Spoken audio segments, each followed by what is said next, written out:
Assalamualaikum warahmatullahi wabarakatuh. Waalaikumsalam warahmatullahi wabarakatuh. Sebelum kita masuk ke diskusi sesi pertama ini, saya beri beberapa bahan kuliah terkait dengan model ya. Di dalam kita ekonomi ini kan ada evaluasi terakhir ya, tahap awal kita mau melakukan satu perencanaan. Kemudian yang paling penting dari peran model ini adalah bagaimana kita bisa mengevaluasi. Nah, dari sedikit saya memperkenalkan ya model-model yang mungkin bisa digunakan di dalam kita merancang suatu produk industri, dan ini terkhusus adalah untuk industri berbasis agro dan marin ya. Kita bisa merancangnya, melakukan suatu perencanaan dan juga bisa digunakan untuk mengevaluasi ya. Nah, saya hanya memberikan ilustrasi sedikit pengantar, mungkin nanti pendalamannya adalah di ekonometrika ataupun di mata kuliah kalau ada kalian di sana, itu mata kuliah analisa proyek atau analisa public project ya. Jadi itu akan Anda temui. Dan di sini saya hanya memberikan sedikit ilustrasi bagaimana peran model ini dalam memberikan suatu bahan dalam kita mengambil keputusan. Oke. Ada beberapa model yang menarik di sini. Ini model input-output ya. Ini mungkin Anda sudah peroleh ya dalam matematika. Ini diperkenalkan oleh Wassily Leontief. Model ini bagaimana menganalisa ya satu masukan, dalam hal ini masukan dari input dari berbasis agro dan marin itu menjadi satu output. Jadi ini model sudah lama ya. Anda bisa latih nih, model ini bisa Anda terapkan di dalam analisis industri berbasis agro dan marin. Kemudian model supply chain, ini sudah saya berikan pada beberapa kuliah yang lalu, dan Anda ditugaskan membuat paper ya tentang ini. Itu di situ ada beberapa variabel, banyak sekali. Ini saya cuma perkenalkan. Di sini ada saya introducing marketing margin dan farmer share. Nah, kita belum lihat lagi bagaimana marketing channelnya itu bisa dianalisa. Jadi channeling ataupun di setiap rantai pasok itu seperti ini. Oke. Ada supply kan, harga, dan ada supply juga, ada demand di sini, ada demand supply kan. Nah, rantai channeling dari antara titik ini itu bisa dianalisa ya. Banyak model bisa menganalisa itu. Bagaimana transmisi ya, yang dilihat biasanya di harga nih. Nah, bisa baca di artikelnya bagus-bagus, dan ini bisa digunakan bagaimana dari pertanian itu bisa menuju ke industri. Apakah dia langsung ataukah dia melalui satu rantai yang relatif panjang ataupun sedang. Nah, di setiap rantai itu bisa dilihat, terutama bagaimana mekanisme harganya. Nah, ini juga bisa digunakan nanti variabel ini. Nah, ini menarik model seperti ini ya. Jadi melihat bagaimana efektivitas dari satu penawaran dari input berbasis agro dan marin itu sampai ke tujuannya, yaitu di sektor hilir yang menghasilkan final product. Produk akhir yang siap dikonsumsi oleh masyarakat. Selain daripada itu, di setiap proses transmisi ini kan juga ada yang namanya value edit. Nah, ini papernya siapa kemarin? Presentasi dari Nafsia dan Rili banyak menyinggung tentang value edit. Value edit ini penting kan? Di dalam setiap rantai pasok itu tentu memberikan satu nilai tambah. Nilai tambah inilah yang dihitung salah satu ya dalam pendapatan nasional.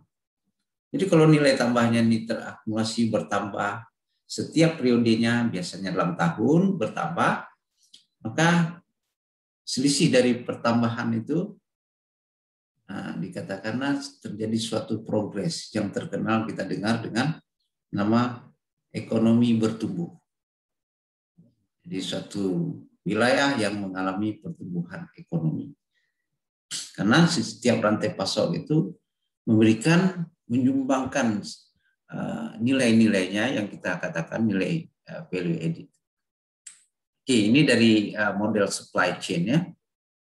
Nanti Anda bisa dalami di dalam modeling ya di mata kuliah ekonometrika atau juga time series. Jika ada time series analysis, ini biasa model Markov chain seperti ini ya. Ini banyak. Time series analysis ekonometrika 2 biasanya. Oke, itu model kedua. Kita punya model ketiga, model efisiensi stokastik, frontier analysis, kemudian ada data envelopment analysis. Nah, ini dua model efisiensi yang terkenal ya. Apa bedanya kedua? Yang pertama ini dia menggunakan data-data skala, rasio, sedangkan yang kedua ini pendekatannya bisa menggunakan data-data ordinal ataupun data-data pendekatan statistik non parametrik. Jadi keduanya ini saling melengkapi sebenarnya, dan ini yang saya berikan yang saya perkenalkan ini model yang cukup banyak dipakai pada akhir-akhir ini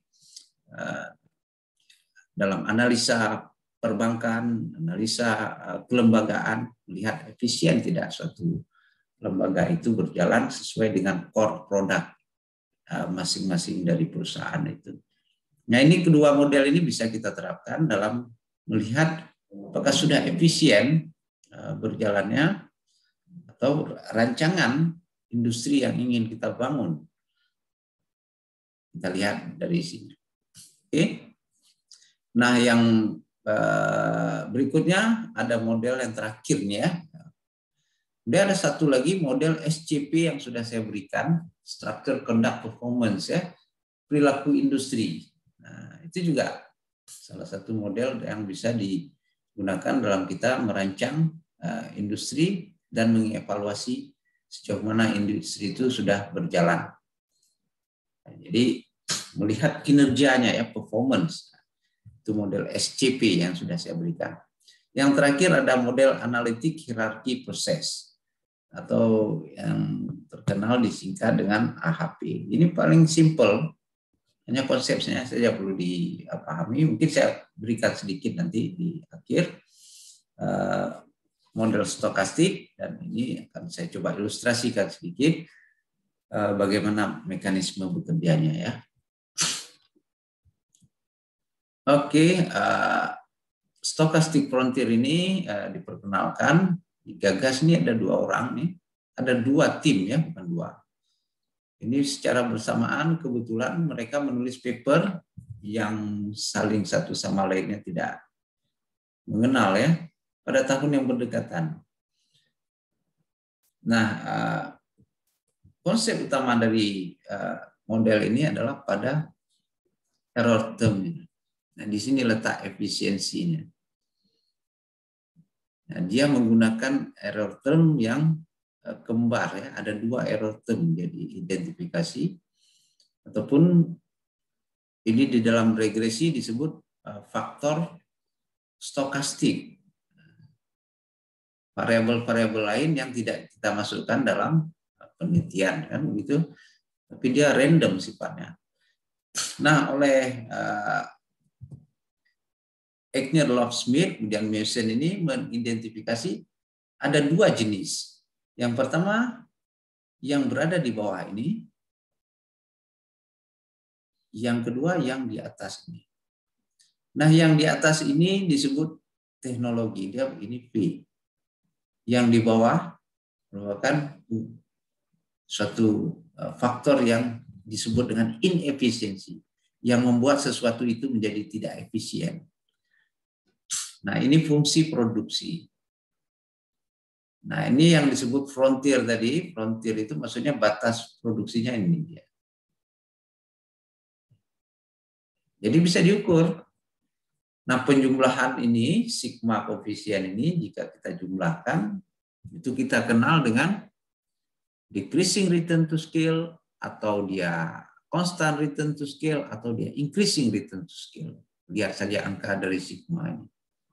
Kalau dia lebih kecil dari 1, dia decreasing, lebih sama dengan 1, dia constant, lebih dari 1. Nah, dia disebut increasing return to scale. Nah, bagaimana besaran ini bisa berubah? Nah, efisiensi ini sangat tergantung pada ini. Jika faktor yang di bawah ini lebih dominan, maka ini negatif nilainya, maka cenderung akan mengurangi nilai determinasi faktor yang menentukan produksi itu. Jadi ini modelnya bisa digunakan. Jadi efisiensi itu terjadi jika faktor yang di bawah ini dominan.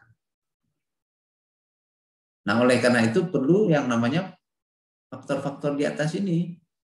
Nah, ini sifatnya stokastik, random. Kita tidak tahu. Kalau di dalam mikro disebut ceteris paribus. Nah, oleh karena itu untuk mengurangi inefisiensi ini perlu kita tingkatkan faktor ini. Faktor ini tidak lain kita kenal dengan nama teknologi.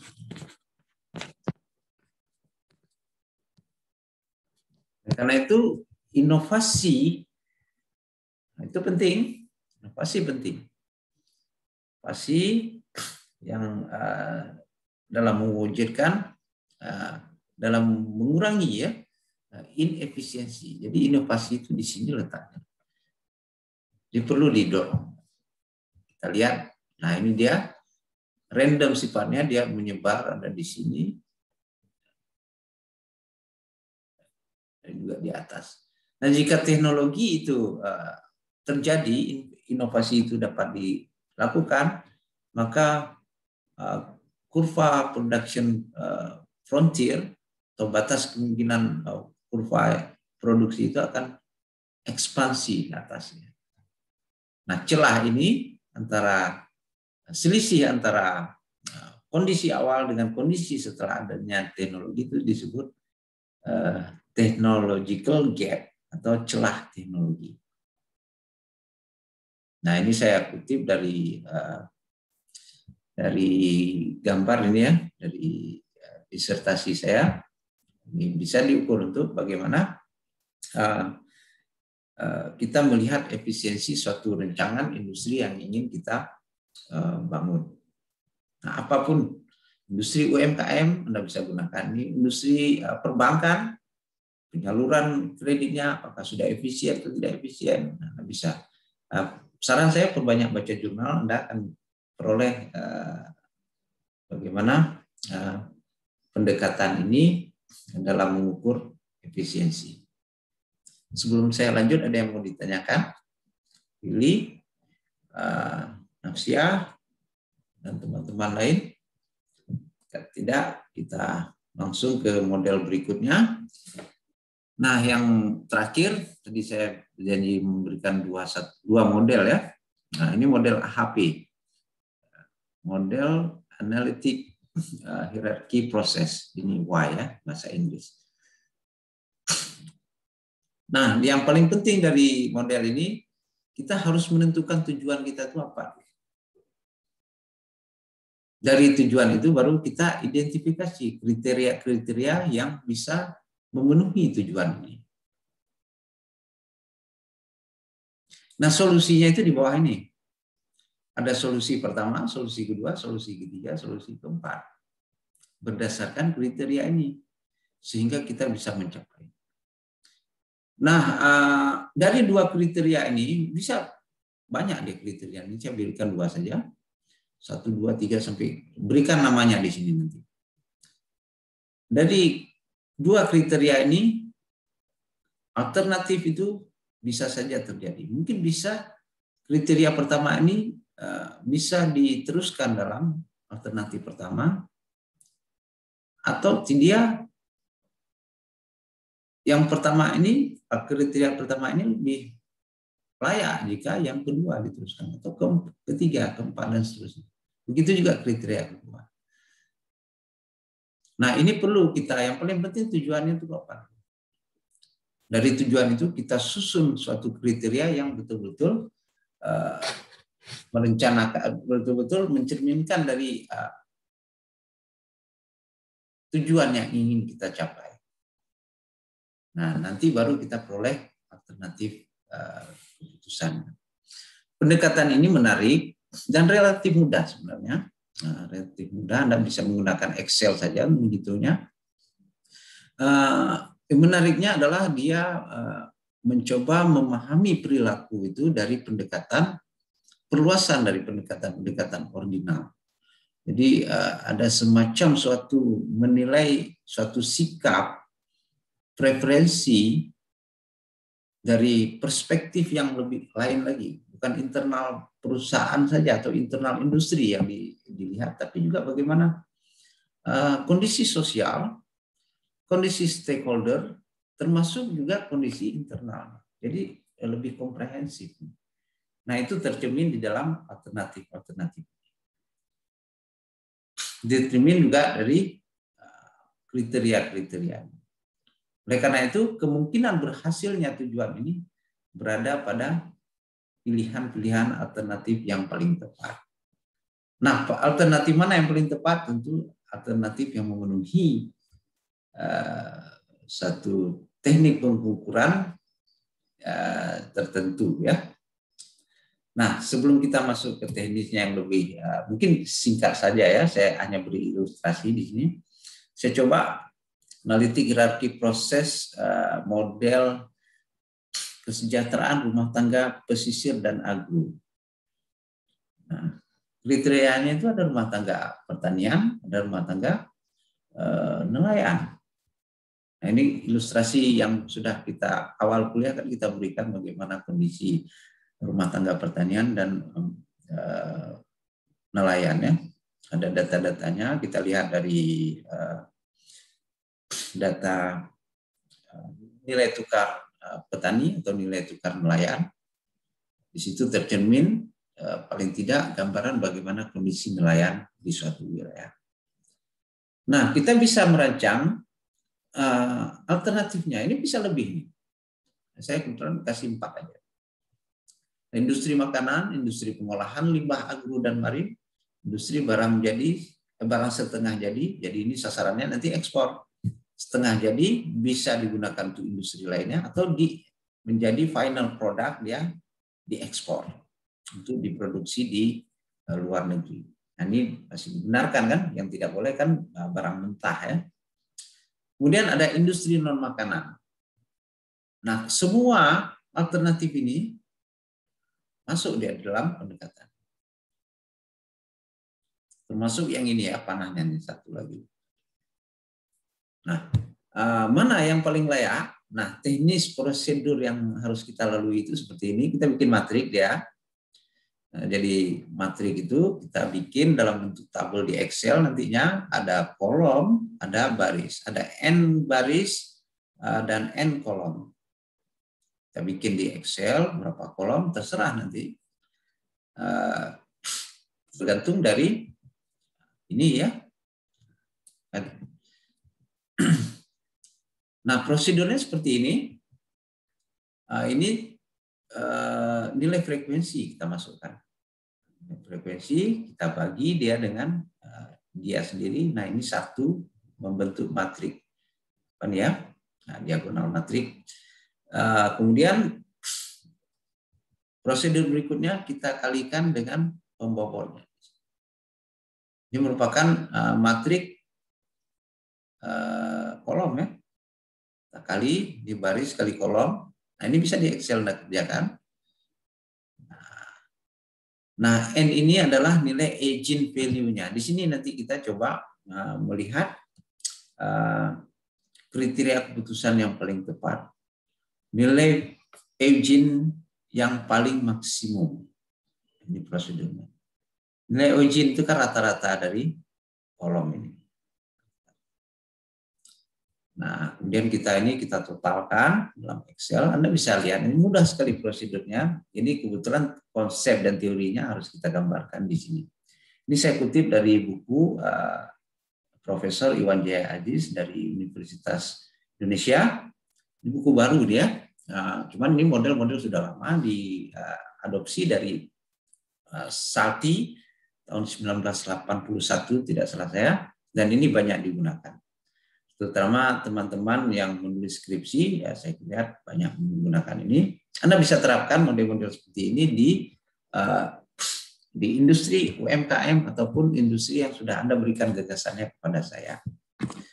Nah, apa isinya ini? Nah, ini yang saya bilang tadi, ada 9 kriteria, ada 9 tolok ukur yang diambil yang ganjil saja. Di antaranya itu, di sini kan ada 2, itu nilai intermediasi. Jadi kalau dia penting, kita beri dia bobot 1. Kalau dia lebih penting dari 1 itu, kita beri 3. Jadi ambil yang ganjil saja. Ganjil, dan yang paling kuat itu 9. Nah, sedangkan yang genap ini nilai intermediasi. Dia antara penting atau tidak penting gitu ya. Di antaranya dia. Between dari nilai-nilai ganjil ini. Nah, ini prosedur ini ditempuh. Kita masukkan ke dalam matrik tadi ini. Kita masukkan dia di sini. Ini betul-betul kita harus bikin kuesioner, bikin pertanyaan dan segala macam untuk mendapatkan data-data ini dengan skala-skala ini. Nah, konsep ini menarik.